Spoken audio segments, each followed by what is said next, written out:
And it says we're live, but Action. I never know. I think it is.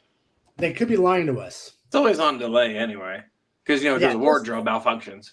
In case, or unless you say something inappropriate like in case Louis has a wardrobe malfunction. Yeah. Louis, don't show no nipple. No nipples. All right, it looks like we have 9 lucky winners. Well, what do they win?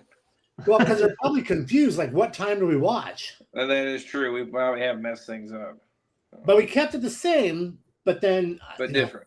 Oh, there's 11. We're okay. We're moving. We're moving, folks. Cool. All right. So let's get rid of all this stuff. Let's go back to this. There we go. All right. Let's go and get this thing started. I'm Brian from Arrowhead Garage. The gentleman over to that way. I'm Mike from Lake and Lodge Garage. And then next to him, Louis from First Generation Garage. Vince, introduce yourself to us. Uh-oh, Vince looks like he's frozen. I'm Vince from VHP Performance. There we go. And what do you do there at VHP Performance? The better. Oh. Oh. Uh-oh. Must be cold there. Is it cold there, Vince? I can barely hear you guys. Uh-oh. Move to the other end of the building.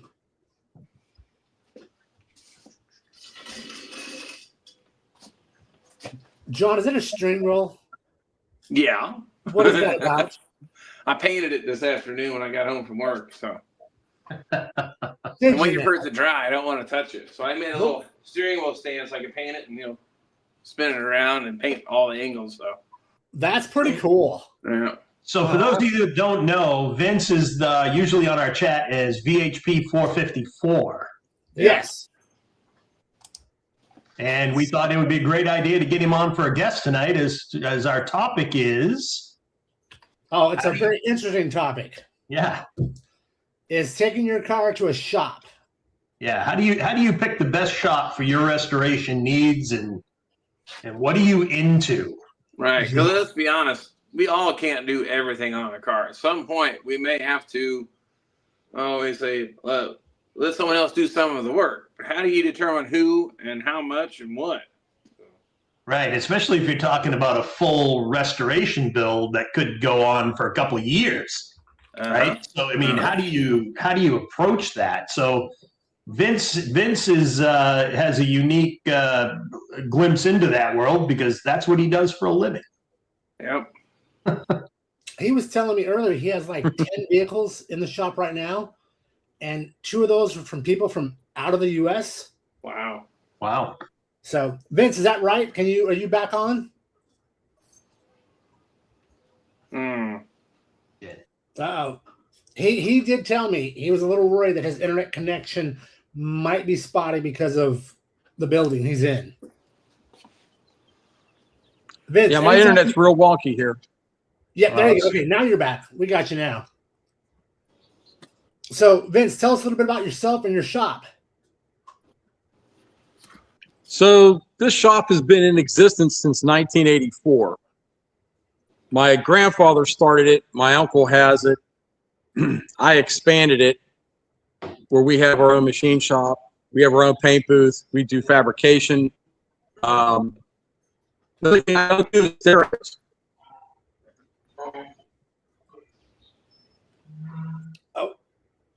Keep going, Vince.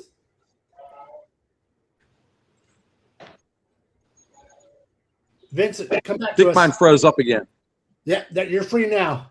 You there? Yeah, we got it. Yeah, my internet's real crazy here. So where'd I leave off at? Your uncle had the shop, and you haven't expanded, do a machine shop, and then A booth. Yeah, like I said, we do everything. We do upholstery. We just don't do stereo systems. No stereos. So we cut and tub cars. What's that?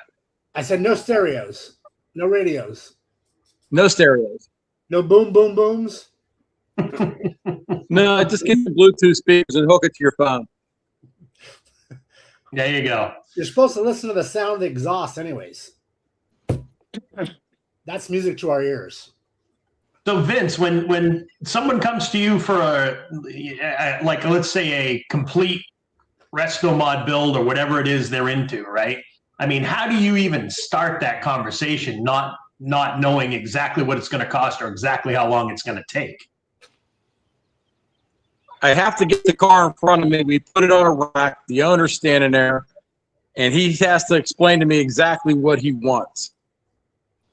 From that point, we do an estimate. I'll do sketching of the car, sketching of the suspension, and then I'll send him pictures, and then he can say yay, nay. We go back and forth from that. Then I'll give him an estimate, and then we ask for 50% down. That's wise. Get started. Yeah. Yeah, and what are the time frames typically for your builds? It could be, the longest build I've had is 14 months. The shortest build's been 6 months. Okay. Okay. 14 months. And how many people work in that shop? I didn't hear you. Say it again, Mike. How many people work in your shop? 16 guys. Jesus. 16. Wow. Oh, no. 16. That's a lot. That's a lot of overhead. Wow. I have body shop guys. I have painters. I got guys working in a machine shop. And then I got guys on my uncle's side doing service work. I see. And where are you located, in case anybody's interested? I am in Elizabeth Township. We are south of Pittsburgh, PA. Okay. Huh. I'm just trying to follow up on some comments here. Cam H says, John, I think the issue with tail panel was just the tail panel bowing due to no structure left. Think I'm good to go. Yeah, I think so. Yeah. All right. Mike Jacob says 50% is fair with that turnaround time you have. Oh yeah. If you don't get at least a 50% deposit, it's tough to keep the skin in the game. Now, is it 50% on delivery at that point, Vince, or do you stage payments as work progresses? No, it's going to be 50% of the entire estimate. Right, but then after the initial deposit, how do you bill out from there? Is it like a monthly thing based on what's done, or is it's complete? It's up to the owner. He can pay monthly, or he can pay every other month, whatever's comfortable with. I see. Okay. All right. That's pretty cool. Now, we also send pictures. Every week he gets pictures of his car. Yep. A weekly progress report. That's cool. That is pretty cool. Yep. Yeah.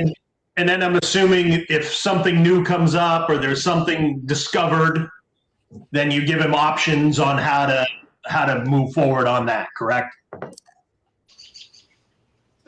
I broke up. I heard options. So if something new is found or discovered in the process while you're working on it, I'm assuming then you can give them new options to move forward and ways to overcome different things. Don't get me wrong. We get these old cars in, and they've been hit a couple of times. Some, Jim Bob did some repair to it back in the 80s, and you never know who does anything. But when the car comes here, we put scopes. We put cameras inside the quarter panels, inside rocker panels. We take pictures of everything. Yep. Wow. Yeah. That's actually kind of cool. I know we all have our horror stories of using a shop. And I know, like, with my story, I dropped off one of my vehicles, and this paint shop had it for 5 years. And so I basically came in and went, I want it done. I want it back now. And then within 2 months, I got it back. And it was not finished. It wasn't done. It was basically just, they did enough just to get me out the door and shut me up. Wow. So, and that's when I was like, no more. I'll take the time, like with my Firebird. 5 years, sure. I'll take the time and do it myself. And I know it's done the way I want to. And we all have a friend named Lisa down in Texas who's had a horror stories with a shop with her. Yeah. And that's where I think we're all like, there's good shops and there's bad shops.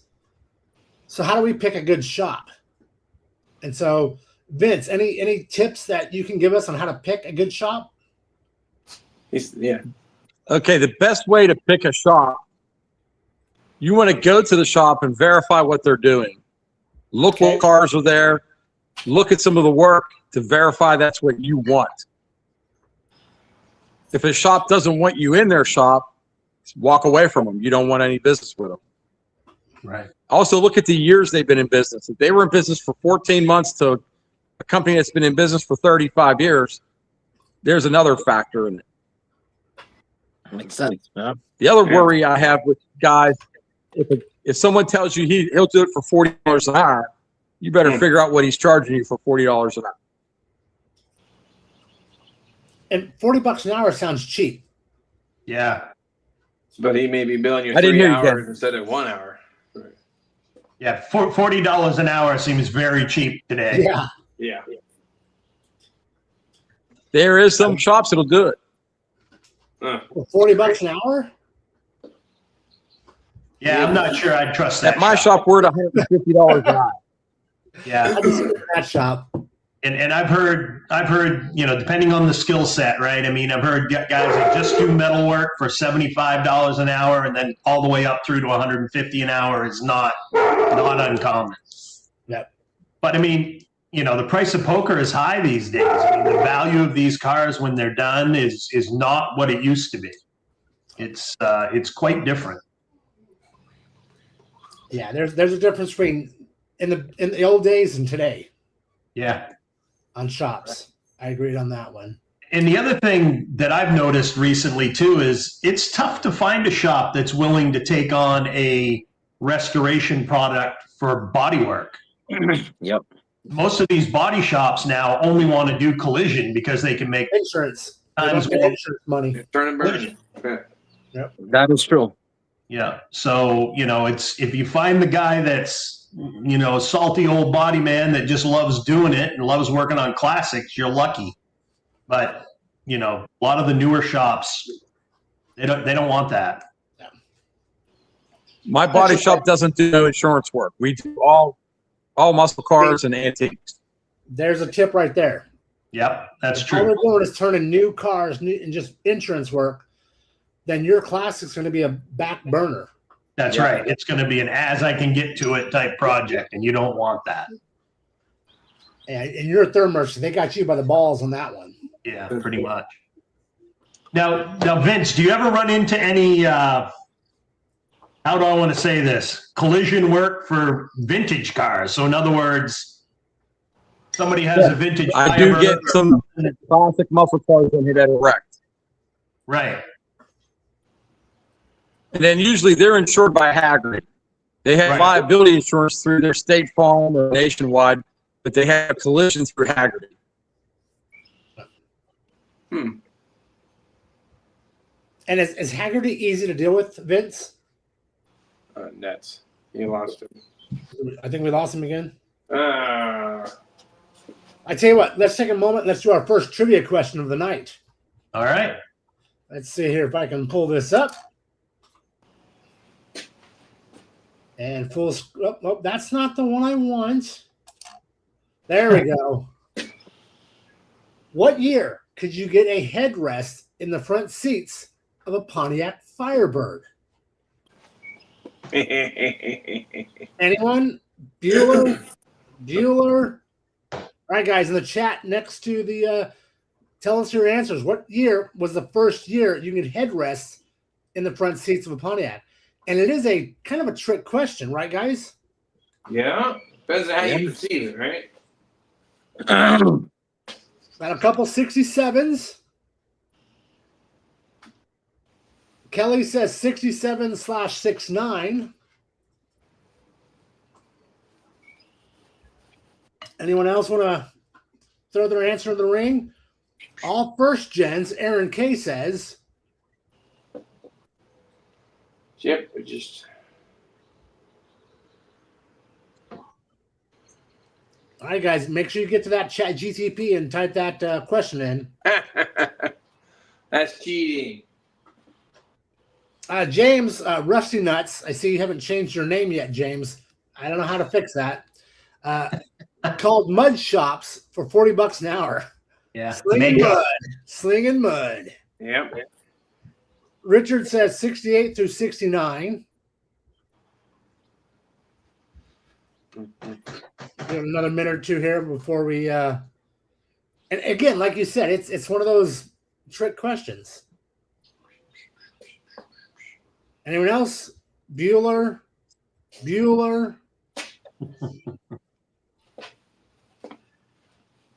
Unless you have a 67 with a bench seat.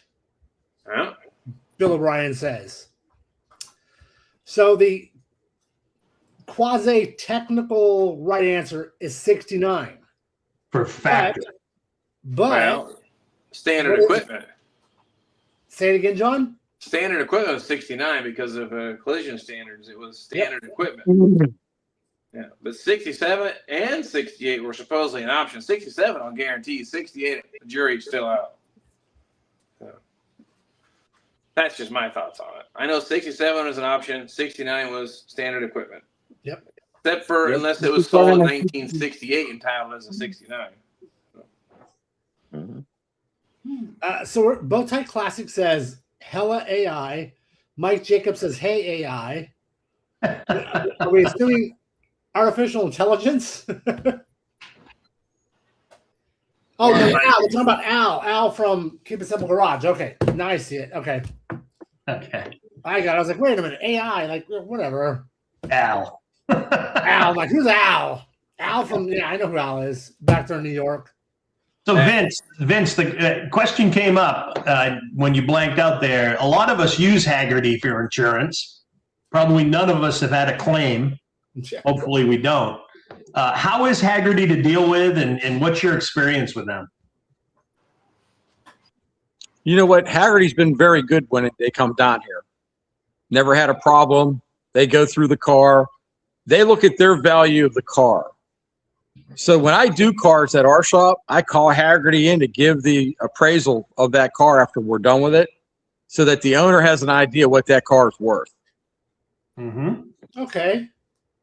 Oh, so I didn't know Haggerty would do that. That's really good. Oh, yeah. They ask for all the invoices, the parts. They want to see all our labor. And, they ask for everything, every nut and bolt, and then they'll give you an assessment of what your car is worth. Cool. So Bowtie Classic asks, any idea where Haggerty sells their salvages at? So that I don't know. Yeah, that would be a good. I don't know that one either.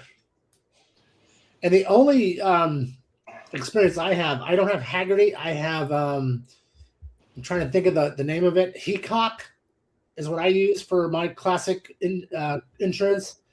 Louis. Is it because I said Heacock? Some of us are still 12. That's fine. Louis, our teenager, our 15-year-old Louis here. Oh, yeah. Because I know you better. So I got a crack in the window of my 67 Porsche, and it cost me nothing. And they sent out a glass company and replaced my windshield right there at the house. So I was pretty impressed with that. But James Rusty Nuts says it's a gummy thing. And Bowtie says, I've never seen a Haggerty or Grundy car at an IAA or Copart auction. Yeah. They must get rid of them through some of their means. Or most guys just buy it back. Yeah. And fix it themselves. I would do that. That's what I would do. I'm sure Haggerty has plenty of channels for that sort of thing. No, they get their money back. Yeah. Yeah. They'll make it some way or another. Yeah. Interesting. So, Yeah, that is. That is kind of cool. So what's everybody up to this week? Jonathan, I think you have the most going on. Tell us, buddy. I do? Oh, okay. It's right there. Yeah, I painted a steering wheel that I did the work on like all winter, and I've got the stuff mixed up, painted it, and then I did some fenders, and then I spent some money on some paint, and then hoping this weekend get the seam sealing done and get everything wiped down and get it set up for paint. So I'm hoping. And tried to kill your dad. Well, yeah, let me go for a ride. So I warned him. I said, "Hey, that's sitting on a sandbag with no back, yeah. and the steering wheel comes off in his hands." Yeah. I didn't want to bolt it on because it wasn't painted yet, so I better get it painted. So. Now, just so you know, I would have chuckled if he hit the neighbor's mailbox. That's all I'm saying. Hey, the brake Well, cord, do we're this good. now. Ay. But though there was seldom a happier man on this planet than him after that ride. I got to tell you. Oh, yeah. Did you see the smile on Dad's face? Yeah, pretty awesome. It was That was ear to cool. ear. Remember, John, when you shell out the money, you're spending your inheritance. It's I know. Just remember that.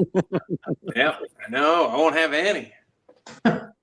You'll have a 68 convertible Firebird. Yeah. Awesome. Cam H says John is about done with the bird and trying to get that inheritance back. Yeah, right. That was what it was. I was like, he sent him out with no seat back and a steering wheel not bolted on. Yeah. Classic, John. Hey, I told him how it worked. So You gave instruction, I did. so you're off the hook. Uh-huh. Any lawyer couldn't argue that in court. Yeah, it's on video. Right. You Fully can't. documented. He wasn't listening. You kidding me? No. He's like, He was too busy grinning. Yeah. yeah. Oh shit, that's funny. Louis, what have you been up to this week? I rebuilt the carburetor for the 350, and I was messing around with the Lovebird. Really? Ah, Yeah, back and forth. you and multiple women. You know? Yeah. Yeah. Just can't decide which one you want. Just, a little here, a little there. It's kind of hard to concentrate on one. I understand. Damn it, Louis. Mike, how's that truck coming? Good. Had the media blast guy here, the mobile blast guy here today. We spent 5 hours blasting everything, and it looks 5 like hours? 5 hours. The whole cab, fenders, inner fenders, all the pieces, doors, everything. Inside. Mike, did you film that? Yeah. What's that? Did you film? Yeah, I got some film on it. That'll be released a week from today. Cool. So it came out great. The guy really knows what he's doing. It was very nice. It was good to deal with somebody with that level of knowledge. Like he wouldn't get into any big flat panels. He was, if it had contour or structure, he was on it. If it not, he was way, way off. And it came out beautiful. It looks brand new. I still can't get over how solid that truck is for being 70 years old. It's insane. It's insane. I found a couple little, one spot on the truck, there was a little body work done. It looks like it was shot with a shotgun at one point. Yeah, I've seen this before. Yeah, the slide hammer crap. Yeah. But so to answer your question, Cam, I had the guy here for 5 hours today. And I had everything set up, loose panels. You'll see it on the video, in the truck cab on the rotisserie. And he charged me $1,300. That's fair. That's it? I didn't think that was unreasonable at all. No. I've had prices, quotes, over double that. So. Yeah. But this is the same guy that did my Firebird frame, my Firebird inner structure there. Did a fabulous job. I can't complain at all. Holy moly. Good guy, too. He was real nice to work with. And, I worked with him all day on it. So It's a shame he's 3,500 plus miles away from me. Yeah, he won't work in 104 heat. I'll tell you that right now. 104 today, people. It's a dry heat. It's okay. It's a Yeah, dry dry heat in my ass when you're It's sweating like balls Africa. out. Well, speaking of that, this week I have had a fire under my rear end, Yes. and I have accomplished like more than I think I've accomplished in the last 5 years going in. Yeah, you did good. Carpet is in, headliner's in, made my own rear panels for the rear seats.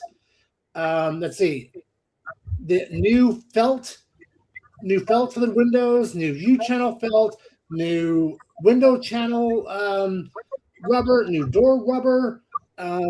Yeah, all that in this week, and I have a car show Sunday. The All Pontiac Ooh. car show is on Sunday, and tonight I'm going to put the bumper back on the Bird, and tomorrow morning I'm going to wash it, bring it back in, do one more polish, hook up the tack that John's dad sent me, and then put the chrome around the windshield and the rear window. And Sunday morning at 7:30 in the morning, I'm making a 23-mile journey to the Pontiac show. Nice. And and that's just that. Then after that, then it's like what, 45 days till Firebird Fest? Yep. Yep. And then I'm gonna just dial it in, just keep dialing it and dialing it and dialing it and get it. And literally, you're coming to Firebird Fest, right? I don't know yet. What do you mean you don't know yet? Come on, chop chop. I might have an answer for you next Friday. You better have an answer quick, because Mike's gonna pick you up. I think, Mike, are you gonna make it? I'm going to try. My niece is graduating college the weekend before. It's Yeah, I awesome. remember you. Again, I got another graduation, but I'm trying to juggle it. So I will let you know. I have a question for Vince. Oh yes. What do you find in your experience of restoration being the most expensive when it comes to a project? You know, is it the mechanical, anything from building an engine, because I know you build engines, to body work, to paint? You know, what a lot of the bulk of the money goes towards? Well, you got a percentage for the drivetrain, you have percentage to customizing, you have percentage to fabrication. I would have to say getting a car in, if somebody tells me it's a 100-point car and it's actually a 25-point car, that means it's been cannibalized. I found many of those cars coming here. Wow.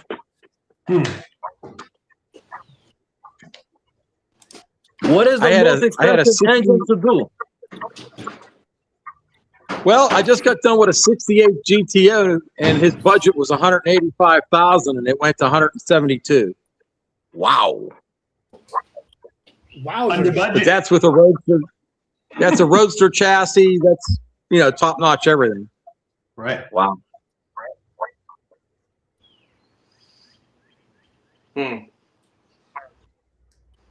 So backstage recording says, what type of blasting material was used for the process, Mike?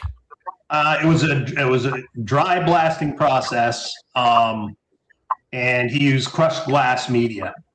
Now, one thing he was telling me that we hadn't discussed last week in our media blasting conversation, when you use a dustless process and you have to add this chemical to the water to keep it from flash rusting right away.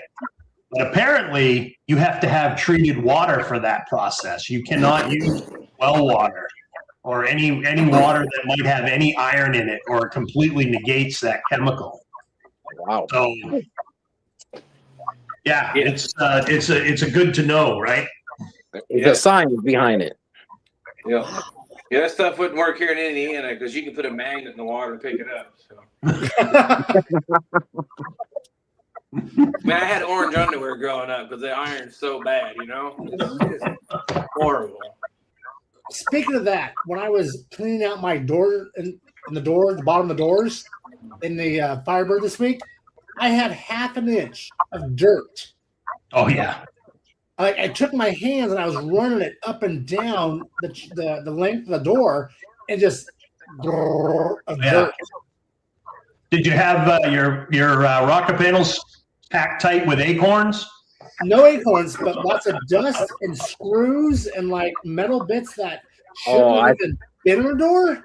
I took out so many acorns. It's unbelievable on cars. Well, in Oklahoma and Arizona, I guess there's no acorns. Just nuts. Just nuts. You don't get squirrels out there. You get pack rats. Sweaty nuts. All right, let's do another trivia question since everyone likes those. What is the longest running nameplate for Pontiac? The Chieftain. We're going back that far, huh, Mike? Talk about blowing the dust off of that.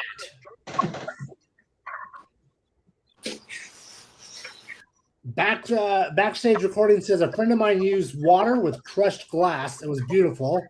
Yep. James says crushed glass is by far the best dry blast. All right, guys. So what is the longest running nameplate? Mike says the Chieftain. Yep. Chieftain. What was that? Was it in the early 80s? Pontiac had the 6000. Oh, yeah. Remember that one? Yep. Yeah, it was it the Chevette, Pontiac Chevette? Something like that. Billy Bruce has the Vibe. Jake says Bonneville. Kelly says Catalina. I thought it was a Sunbird. But it's not the Sunbird. The Ventura, remember those? The Novas? Oh, yeah, the Pontiac Novas. Yeah, we raced a couple of those in late models. We used to peel those bodies off pretty regular. Yeah. I kind of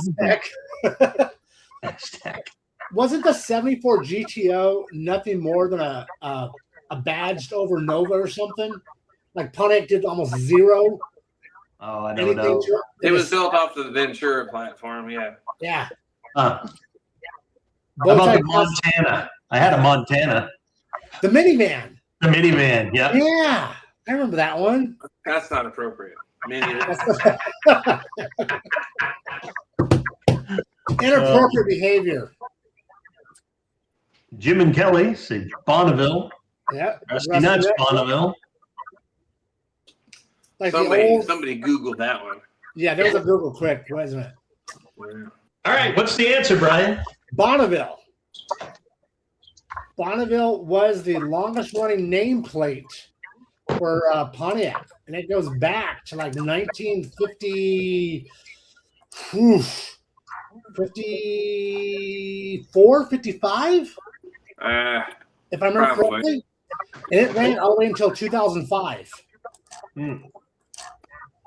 Which I remember in the early 90s, I was in a situation where I had to like rent a car.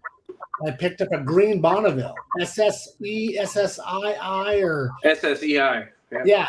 And I remember going, this is kind of a cool freaking 4-door grandpa car. Nope.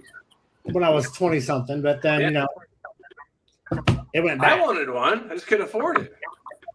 You wanted a Bonneville? Back in the day, I thought they were cool, but I couldn't afford one. Like what year? What year? We're talking what you're talking about. That's an SSEI. So. Apparently, it had like a supercharged 3.8 and Yep. Supercharged 3800. Yep. Yeah, that was badass back in the day. Yep. And not anymore. Not anymore. It ran from 57 to 2005. 57 to 2005. All right. Rusty Nuts, James says, my first car was a 53 Star Chief. Man, talk about blowing the dust off that, James. Straight 8? Straight 8? No, straight 8. Flathead, I think. Backstage says, is anyone coming to the Pontiac, Michigan for the convention this year? I won't be. Anybody else? Bueller. Bueller? All right, gentlemen. Questions for Vince. Anybody have questions for Vince? He's the guy who's going to tell you that we don't know. But we're just tinkers. We play in the garage. We don't do it for a living. So. Right. Yeah. This is our hobby. Vince does it for a living. So this is the guy that's going to answer those questions. So. Let's see if anyone's going to pipe up here.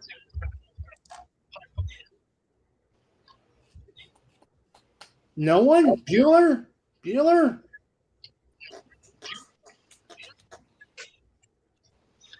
So, Vince, do you have any horror stories? Yep. Like owners that were just over the You want a top? horror story? Yeah, let's give us a horror story. Don't get yourself I had, sued, Vince. I had a 68 GTO come in here. Okay. The quarter panels were pop riveted on and then mudded. What? Pop rivet on? This is quality work. Pop riveted on, and then they mudded it. Oh my. Was this another one of those 100-point cars? Right? Yeah.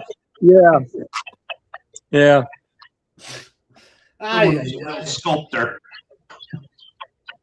Have you ever turned anyone away, Vince? Oh yeah, I've sent some people away. We call them Why? smokers. They want to blow smoke up my butt.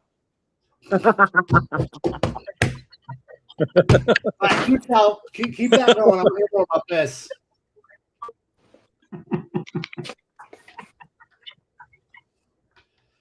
Vince, tell us about that a little bit, if you can, without getting lawyers involved. Which one? The smokers. The smokers, yes.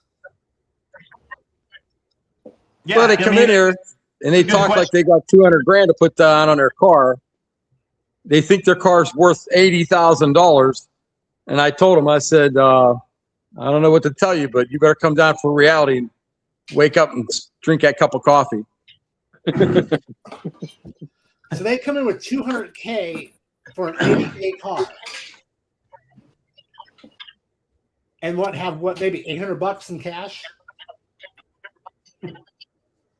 Sound about right? Yeah. Well, it's funny. They want a $200,000 car and they want to spend 20 grand. Oh shit. Yeah, that sounds about right. And won it in 2 weeks. Unrealistic timelines. I like the guys that come in here with, I said, I like it when guys come in here with a big block 455 Pontiac and they want to make a stroker out of it. And I tell him, what's your horsepower rate? What do you want to be at? And he says 600. I'm like, it ain't happening with that block. So what block does it work with? Aluminum. The MR1s or the all Pontiac aftermarket blocks. When you want to start building horsepower, you better have a foundation that can handle that. Tell us some more about that. Pontiac's weak link, believe it or not, I'll show it to you. You see this lifter chamber? See all the open spaces? Splits wide open. Yep. And here's an all Pontiac block. Oh, That's a yeah. big difference. Yeah. Now, if you found They're the night Super to day. block, they're kind of that way, but those are few and far between.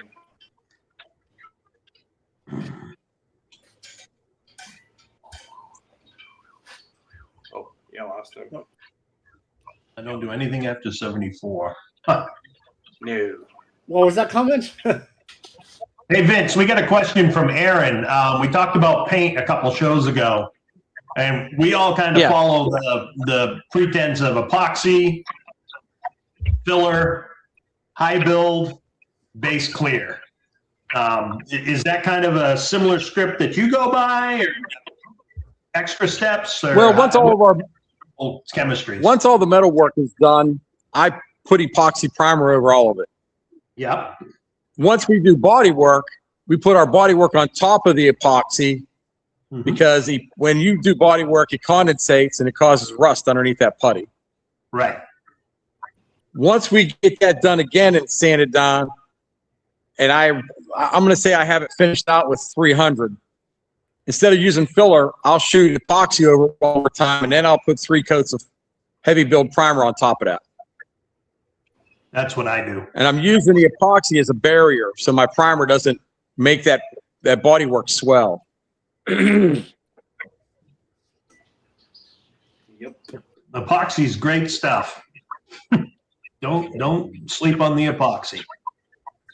Yeah, I agree with that process. Yeah.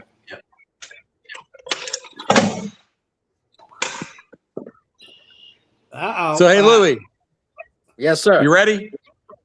I'm What do you ready. see? Oh, that's a bird. This bird's going back to England. England. Oh, I thought you said you were gonna bring that one to Kunkletown here. Is it right hand steer? So this has a 468 big block, all Pontiac block. 468. 468. Wow. Did you build that one? Yeah, I built all the engines. Wow. We're finishing the interior. It's getting a back seat delete, and the car's caged. And this car springs. It's got tub. Coilovers. Wow. Just And coil release. Yep. And this is going back to somewhere in England, huh? And it's left-hand steer. Yeah, this one goes back to England. And left-hand steer? Yeah. It is left-hand steer. Yep. Did they make any Firebirds in right-hand steer in Gen 1s? yes, they did. I am not sure. The owner told me he bought this car in Arizona and had it shipped over there. Arizona. Yeah, in Arizona they do things backwards. I know. What? What? What? Louis? We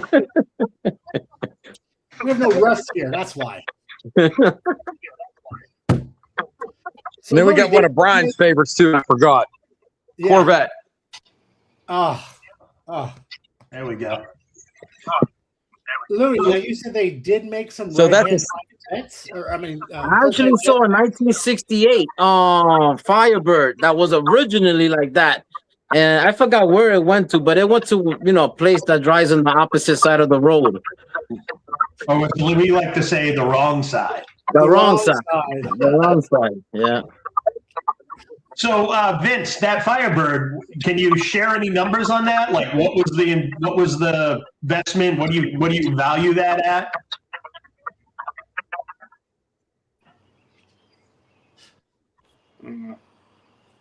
You guys were all gargled. I'm sorry. Can you share any numbers on that Firebird? Like, what was the rehab bill? What do you think the value is now?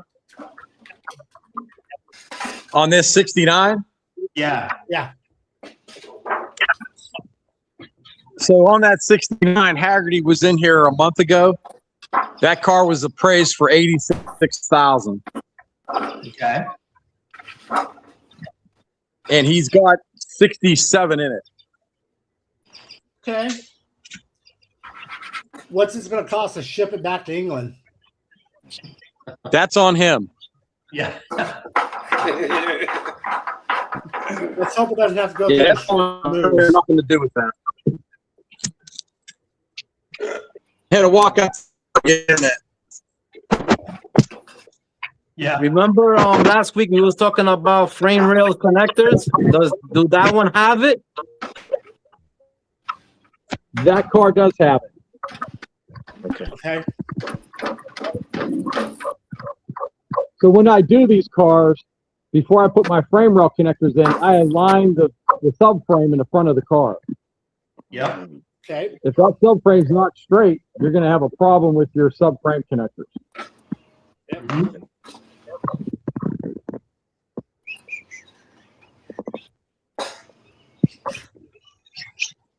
What kind of horsepower did that car have, Vince? This car, Uh-oh.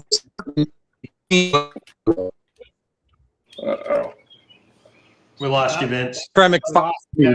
TKX 500 tranny in it. One more time, Vince. Yeah.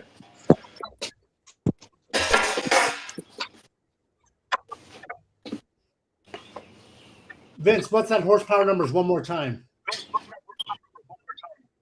416, 418, right around there. Okay. I mean 618. I'm sorry. I got so many numbers popping up here. 618 out of that. Damn. But that's at the flywheel. Where in England is he going to drive this thing that fast? I know. The roads are made Who for knows? horses. Yeah. You call that a bird Listen, on steroids? he's a man with.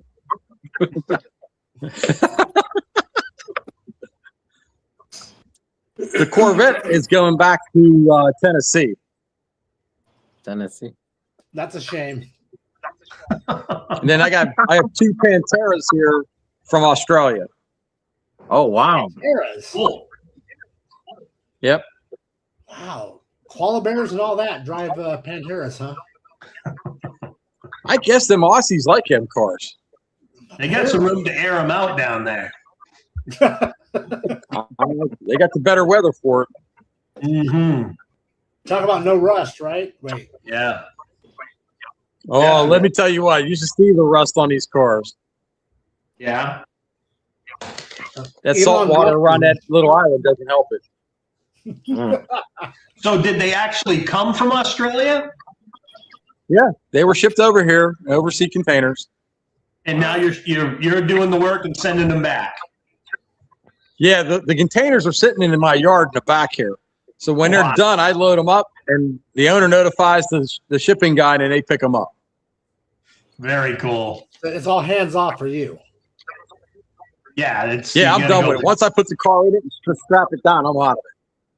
Yeah, you got to deal with import, export people and all kinds of red tape. Yeah, that's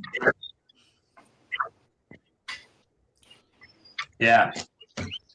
All right, we have one more trivia, Brian. We do. We have 2 more left. Oh, Here's our next one. What is the all-time best-selling vehicle from the Chrysler Dodge Plymouth Mopar family? Let's see who our Mopar purists are, enthusiasts are. yeah, because it's like that's the best vehicle they ever made. Many people have said that, John. The only vehicle that didn't fall apart when you bought it. Because it didn't run. I bought a 95 Dakota, and it fell apart like 2 weeks after I bought it.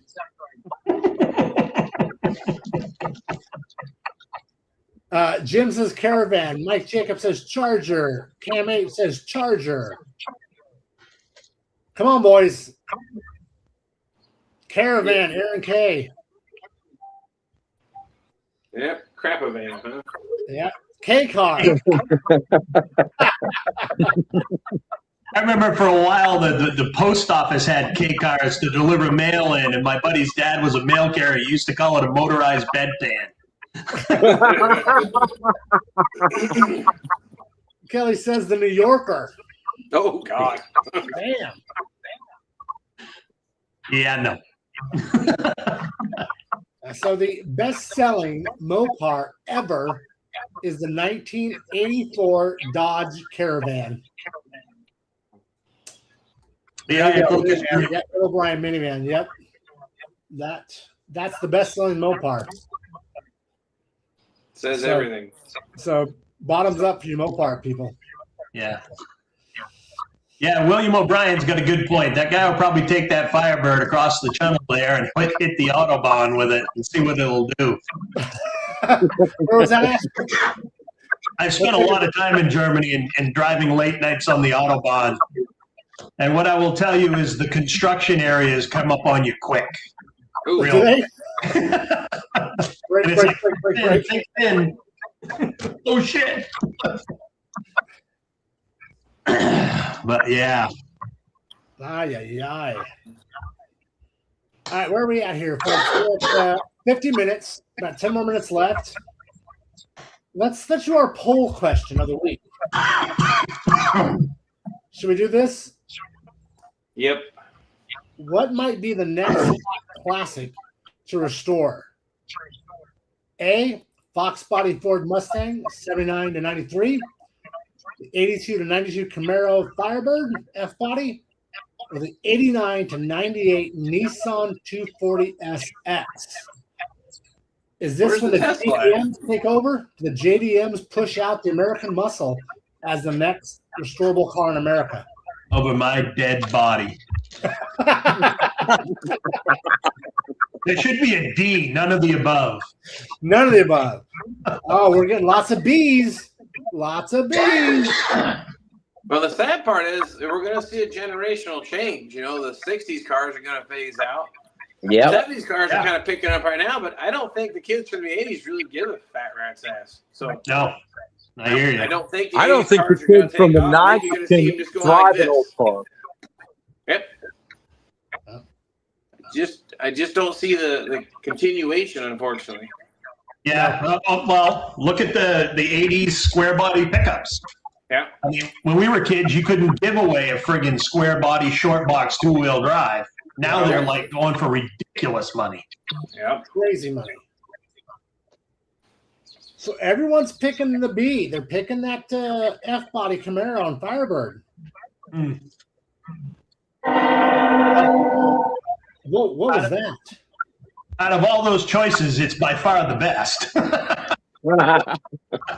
But is it the right answer? Of course. This is a poll question. There is no right answer. Well, yeah, there is, but there isn't. Yeah, it's what we all think is the best. I believe it's going to be the 89 to 95 Nissan 300. We're no longer friends. Yep, the twin turbo V6. Yeah. I don't even know you right now. I'll see you. I'll see you. So those Fox body Mustangs from 79 to 93 were Jesus. No, I don't even know. that's what they say is going to be the next big collector. I the know. black body. That's what they're calling the next thing. No, they can have them. So. Yeah, they can have it. And that means we get all the 82, 92 Camaros. Yeah. I would personally like a 2002 Firebird. What is it? WR6? WS6. WS6, yeah. I raced strictly stock 1982 Camaro and as a strictly stock chassis. And I have to tell you, out of all the strictly stock cars I ever drove, that son of a bitch would hook up. That was an amazing handling car. Only problem is I would break the right front rotor every other week like clockwork. It would just explode. Damn. I was replacing rotors every week to avoid it. It was insane. And both is correct. The Miata is actually number 2 Yeah. on the next collector thing. You know, the Miata is an interesting thing. There's this whole deal out there where you can put a V8 in a Miata, and Yes. people do it all the time. I remember in high school, early 90s, reading a hot rod magazine at the grocery store where they took a Ford V8 and dropped it into a Miata. And it was just crazy, insane power. Yeah. But Billy Brew, I raced asphalt on a couple local tracks and on the American Canadian Tour, the ACT Tour.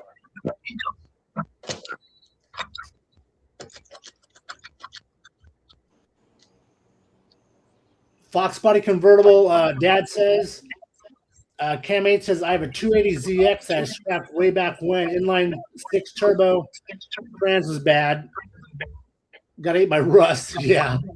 Yeah. Square bodies are here are 50% shape for $12K. Wow. Kids today, Turbo swapping. most of the guys I work with, they all want the Japanese this or that. Yeah. Like no one even thinks about anything but a Mazda or a Honda. Those high whining bitches sound like a bunch of pissed off bumblebees. Yeah. The muffler that's that big and the wheels that are like this. Yep. Yeah. Or that or however they. And most of them had their friggin' pants down around their ankles. Yeah. Anything else for Vince? Any more questions that you guys want Vince to answer for you?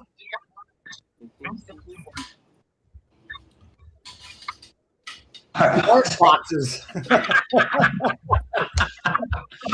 Well, Vince, I want to thank you. Thank you for joining us tonight. It's been very informative. and we appreciate your knowledge and input. Yes. Yeah. Vince, thank you, buddy. Don't forget, Louis, April 4th, we're putting your engine on the run stand. Yeah. All right. I can't wait. I can't wait. What's this engine on an engine stand? What's this all about? It's a 455 he have built. What? And it's coming. That one is coming to Kunkletown. And what's it gonna do there? It's gonna go into a 69 TA clone. I'll be doing. What? Yeah. You sick man, but I love you. Yeah. He's gonna film the break and I'll put it on the channel. Nice. I can't wait to see that. All right, gentlemen. Vince, what's the horsepower on that one? Do you, on top of your head, do you think around 460? I'll say 400. Okay. But it's the torque. It's going to have over 500 foot-pound of torque. Wow. That's gonna. The 468 that's in that 69 Camaro produces over 500 foot-pound of torque from 2,800 to 6,200, but it peaks at 48. And the torque at 48 was almost 700. Wow. All right, our last trivia question. What's the difference in the Ford 351 Windsor and the 351 Cleveland? As John chuckles. Bass boat anchor and big boat anchor. I don't even think you could use them as an anchor because they're too friggin' heavy. They're more like a mooring block. Sorry, Paul. You guys are brutal. My goodness. Let's see what block. Wow. I think we've gone off the edge on this one. Yeah. No one's even touching this one. Is there any Ford people? Anyone? Paul's on here. Build location. See all day. Intake. Anyone before we another couple minutes before we sign off? No one's touching this one. Paul Keyser, there you go. Oh, come on. Come on, Paul. Dude, you're our resident Ford guy. I'm surprised nobody's got this. They're two completely different motors. Yeah, completely different. Yeah. One's a Windsor and one's a Cleveland. Yeah. That was for you, Mike. Aye. Everything but numbers. Yeah, exactly. Completely different unit. Yeah, totally. All right, then. Well, gentlemen, they put them in different sides of the scrap shoulder. I want to talk about a heavy motor. I mean, I know a lot of guys have got a lot of faith in those, but those things are heavy. Heavy. Dad says one is made in Cleveland, Ohio, the other in Windsor, Canada. He's not wrong. Where they're built, I believe, is the true answer, but I could be wrong. No, they're completely different motors. Yeah, completely different. Different blocks, different everything. Yep. Totally different. Was there a 351M as well? Yep. Oh, that modified. Yep. Oh, well, if we were Ford people, we could talk about that next week, but we're not. So I'm not going to say much about that, but it is what it is. So, well, gentlemen, we've gone on 1 hour once again. How about that? Look at this. All right. Well, Vince, thank you so much, buddy, for hanging out with us tonight. Thank you. Yep. We appreciate you hanging. No problem. And if you would, Vince, put your contact details in the comments after this is closed. Just go into the thing and put in your contacts, all that. Might get some business for you. No problem. Like I said, I don't even advertise. Yep. James says, I saw a Ford once. I towed it home. Wowzers. All right. Gentlemen, have a great weekend. My bird, I'll be doing a video of its very first car show on Sunday. And I'll share it with you. And I have a ton of Firebird Friday videos coming up these next few weeks. I've been just holding on. I'm going to open the floodgates and let them go. Beautiful. So be ready for it. All right, gentlemen. Have a great weekend. Yep. All right, boys. Friday. All right. Good night. Okay. Keep in touch. And we're out.